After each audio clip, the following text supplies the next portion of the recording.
Agent Zero has been spotted. I repeat, Agent Zero has been spotted. We got more on Brian Burns' return to practice right now on Charlotte Sports Live. And if you haven't looked at the calendar lately, it is Wednesday, right? And we are just 4 days away from kickoff of the NFL season and, of course, Panthers football, but just moments away from going inside the Panthers locker room. Welcome inside to CSL, Carla Gebhardt alongside Joe Morano. That work week for the Panthers has officially started, so we're here to break it all down, perhaps with a little more clarity on who will be on the field on Sunday. Yep. We know NASCAR driver Christopher Bell will be on the track this weekend for the playoffs, and he'll join us later on in the show. But first, the Spider-Burns drama has another installment today, Carla.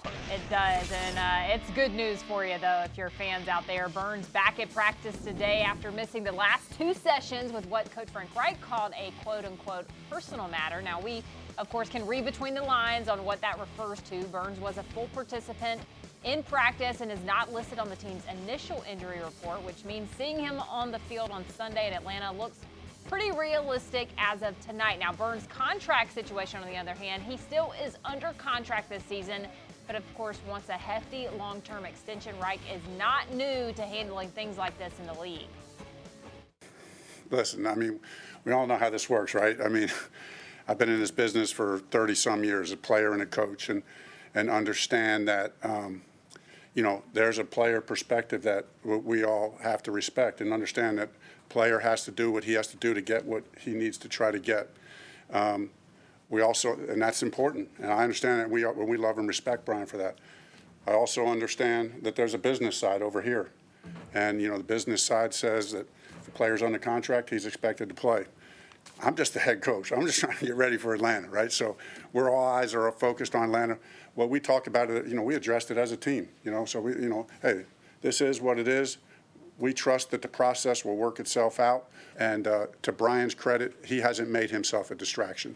And I give him, and I do, I respect him a lot for the way he's handled that. He has not made himself, he's done everything he can to not make himself a distraction to this team. And that's just evidence to the kind of leader he is.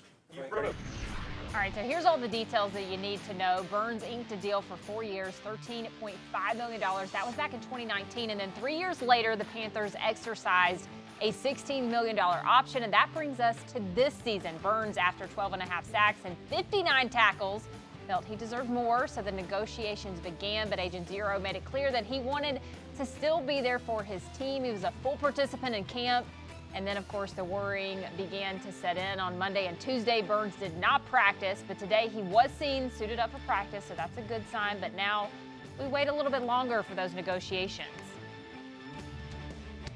And there was a deal today that could be the pin in the grenade. That gets Burns' deal done. The market has been reset with Nick Bosa's deal in San Fran. Earlier today, the All-Pro edge rusher signed a 5-year, $170 million deal, roughly $34 million per season. $122.5 million of that, Joe, is fully guaranteed. Oh, my goodness. Yeah, it's big. The Niners have also waived all the fines from holding out. Now, Chris Jones has not received a new deal with the Kansas City Chiefs yet. He, too, has been holding out for some time right now, and his deal could affect what Burns can get or vice versa. Unlike Brian Burns, Jones has not been as in-depth with the team during his holdout. Jones did say if something gets completed, he'd be there tomorrow and ready for Thursday Night Football. I didn't want to be a distraction. I could have done a hold-in, but that's even more of a distraction. I'd be there holding in while all the guys are there, you know what I mean? Just a bigger distraction. Just like when you're at a job and you ask for an extension, right? And you ask for a raise, right? You're not letting anyone down. Who are you letting down for asking your boss for a raise, right? So when you take the personal feelings out of it, you kind of can get it. All I'm doing is asking for a raise. Now, I appreciate Frank Reich being extremely complimentary of Brian Burns Right. and how he's handling things now. Chris Jones is a guy who is constantly a Defensive Player of the Year candidate. He's going to be a distraction whether he's there or not, and he won't be ready if they come to a deal tonight or tomorrow. He's not going to be ready to take snaps for Thursday Night Football. He missed all practices, camp, Right. preseason work like that. It's a little bit different here, but at the same time, I also think the distraction is inevitable. Yeah, I mean, I think it is an inevitable distraction, but I think you look at the Nick Bosa deal and you think, okay, now the market value is set, And so if the Panthers wanted to maybe do some negotiations with Brian Burns, you at least know what the market value is out there, which is helpful, right? Yeah. You didn't want to pay him too much. You didn't want to pay him too less of a deal. And so now they can maybe begin to have more of those conversations, because it kind of felt like it was like at a standstill for at least this week. I think you will start seeing some deals get made. And, yeah, it is game week and inching closer. The Chiefs play tomorrow night. Yeah. So we'll see there. Also, I didn't really care for that comparison of what happens when you go ask for a raise. How many people do you know go ask for a raise, get denied, and what do? They still show up to work. It's like my mom always says, if you don't ask, right, the Yeah. answer is no. But so then most people still go back to work. Yeah. Chris Jones has They're also not so. sacrificing their bodies on Also the fair. line Okay. as well for most, Also true. Yeah, Not I'm unlike not tackling our anybody jobs behind this tonight, desk yeah. right here. Yeah, not that rough of a job. All right. 6 Panthers have been voted by their peers to wear the captain's patch this season, and rookie Bryce Young is one of them. You're staring at all 6 right there. The other 2 on offense are longtime captain Taylor Moton and wideout Adam Thielen, who joined the squad this offseason. On defense, it's again Shaq Thompson and again Brian Burns, despite this holdout. The special teams patch wearer is Johnny Hecker once more. We've seen Bryce lead in his college career, and he's not taking his first stint as captain lightly. It means a lot to me that, to be a captain. And, I'm super grateful for my teammates for just accepting me and allowing me to come in. And this has been a great experience for me. It's a great locker room, a great coaching staff. And, again, everyone just accepted me and allowed me to come in and grow and us to be able to progress as a team. So, with really, again, it's something that I really take a lot of pride in. It's a huge honor for me. And obviously there's responsibility that comes with that as well. So. Well, from the unofficial depth chart to the official starter at right guard, Frank Reich did name rookie Chandler Zavala the starter at the position for this Sunday against Atlanta. He beat out Cade Mays and Nash Jensen to claim the fill-in role vacated by Austin Corbett, who's still recovering from his ACL surgery. I feel very blessed just to be in the situation I am now. A lot of people get the chance to do this, so I'm very blessed, and all these guys welcomed me when I got here. And I feel very confident just with all the preparation we have with Coach Camp and Cougs and all the offensive staff. I feel really good. It's been very beneficial, technical skills and just knowing really the big picture of the offensive play. So Corbett, I've been leaning on Corbett a lot, but everybody else around the line has been helping me a lot.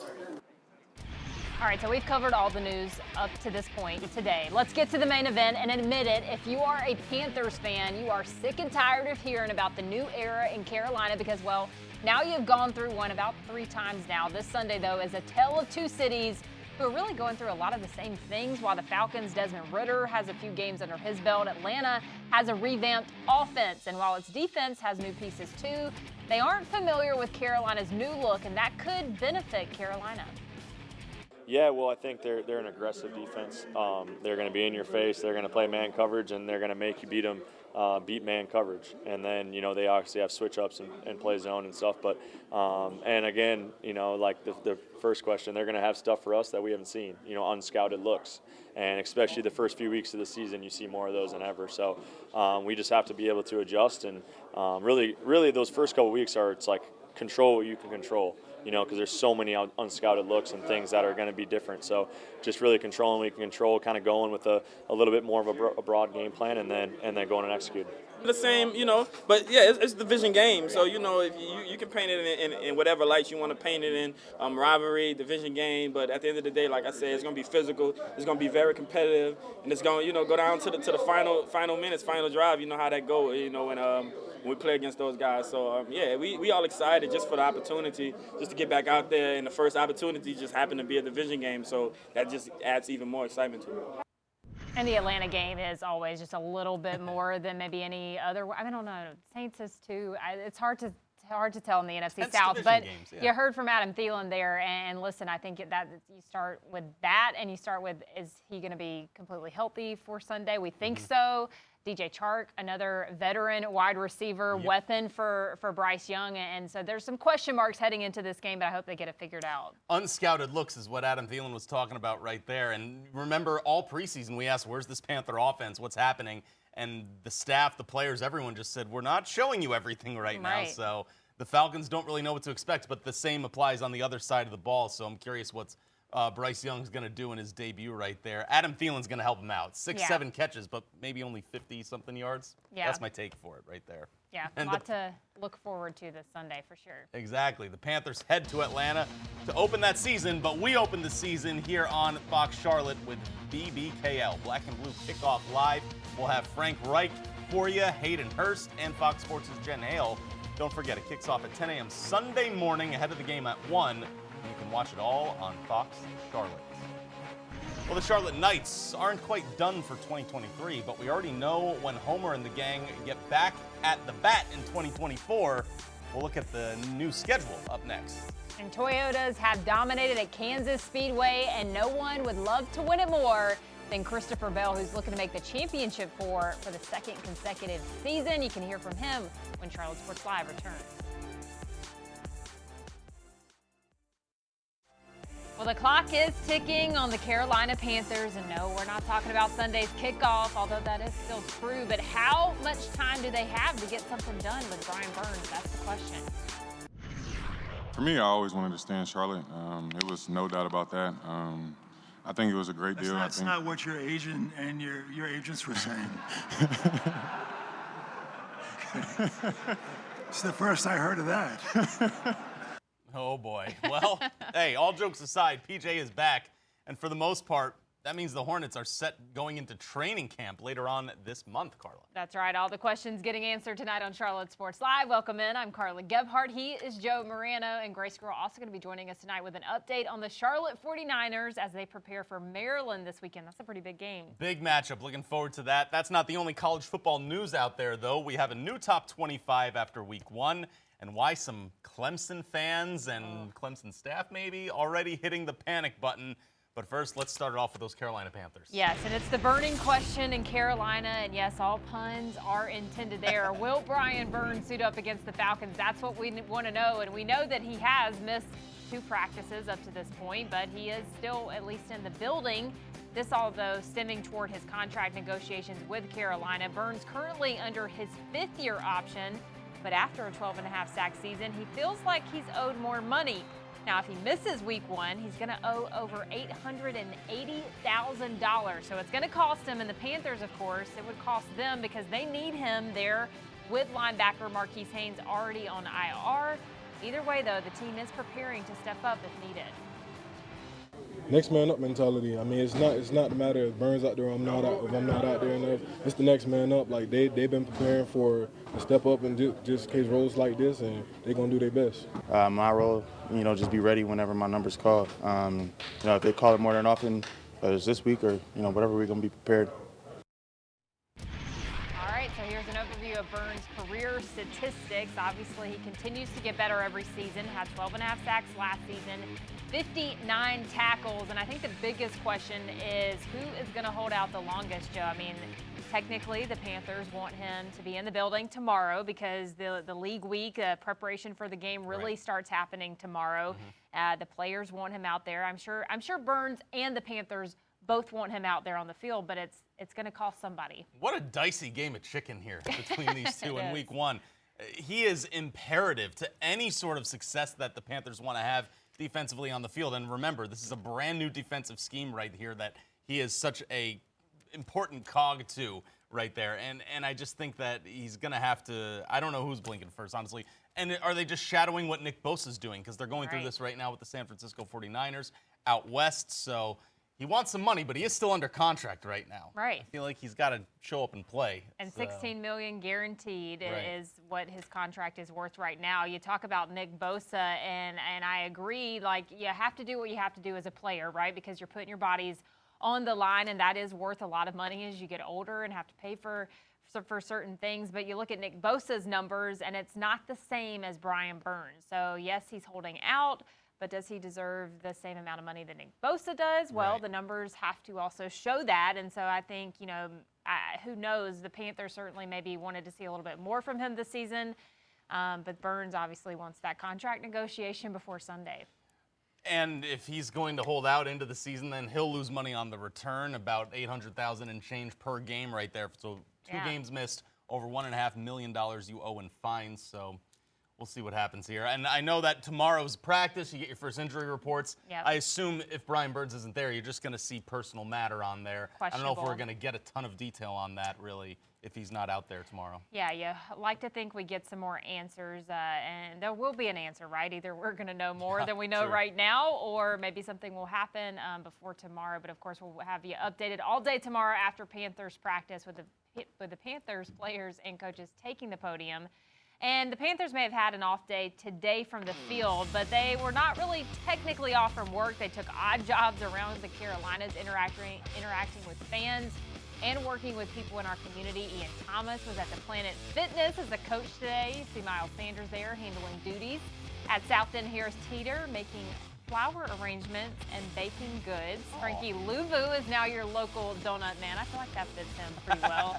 That would be like that's what I would want to do. Got a good knack for it, That's right. And then Austin Corbett had a day of mixing paint and checking people out in Fort Mill.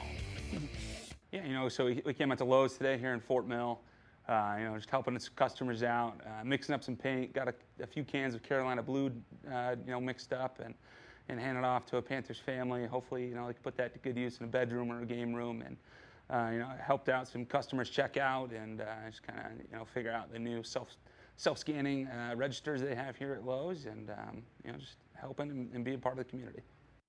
I wonder how many people bought a can of paint just to have Austin Corbett for it. Like maybe they weren't actually shopping for paint, but they're like, nope, we're going to buy this anyway. Yeah, and I wonder if those that came by didn't recognize him at first either. That's always is a fun thing, too.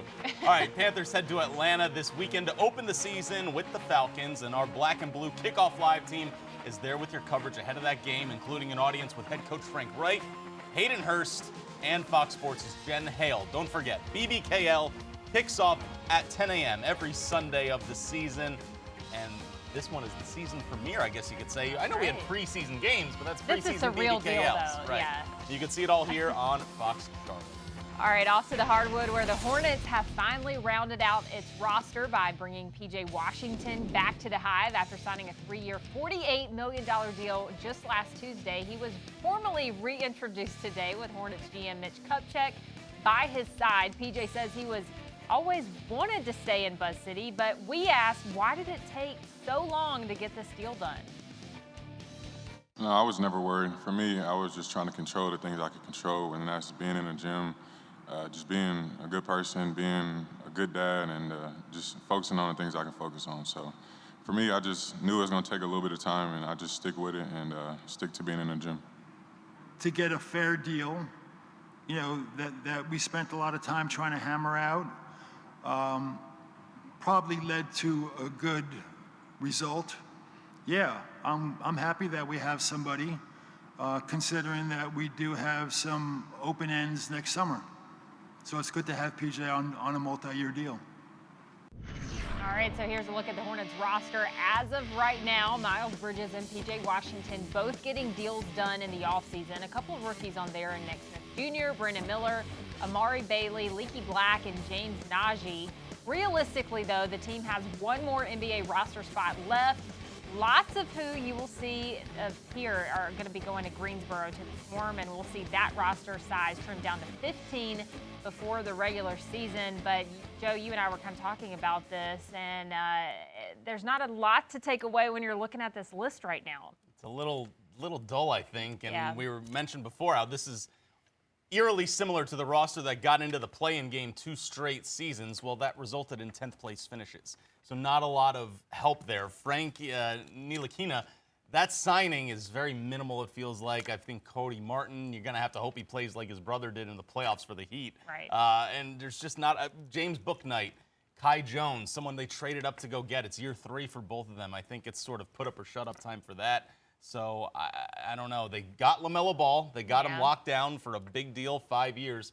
Got to surround him with some key players there. I know Miles Bridges is back. Yeah. I think the first step in this is, if you remember 2 seasons ago, Bridges and Ball were the first 2 All-Star snubs. They were at that talent level. So let's start there. Hope that you can build up a little bit with that play coming back. Yeah, and I feel like you kind of feel like they're taking, a step back, because last year was supposed to be Miles Bridges and LaMelo Ball doing what they do well on the court. Obviously, that it couldn't happen because of Miles Bridges' situation. legally. So now they're starting where they should have started last season. And, of course, Coach Clifford also kind of getting that arsenal back under him as well, which will be good to see him be able to coach those guys a little bit more. Yeah, I'm curious what Coach Clifford does in his second year, too. Yeah. That makes sense right there. How about some hockey for you this evening? The Charlotte Checkers unveiled their jerseys for the Queen City Outdoor Classic tonight. Remember, the Checkers face the Rochester Americans at Truist Field outside on Saturday, January 13th, and check out that uni. Looks great. Yes, The one-time only jerseys are a hybrid of those worn by the team during the 50s and 70s. Jerseys worn by the players during the game will be available via auction, and you can auction off and try and put in a bid to buy while they're playing. The excitement that's built in this community about this event, and over the course of time, we've seen outdoor hockey games, one-offs, become very popular. We think that's going to be no different here in Charlotte. Just excited to see them play. We're super proud of it. It represents all of our history, all of our sort of design elements, and yeah, it's just kind of, it kicks off the hockey season while the baseball season is finalizing. Still ahead for you now, Biff Poggi and Charlotte are set for a prime-time, nationally televised matchup this Saturday. Grace Grill brings us a preview of the Niners and the Terps. And spoiler alert, guys, Dabo Swinney not happy. Neither are many Clemson Tigers fans either, right? That's right. AP polls are out for week 2, but after last night's loss to Duke, we'll hear from Dabo Swinney. We got more CSL next.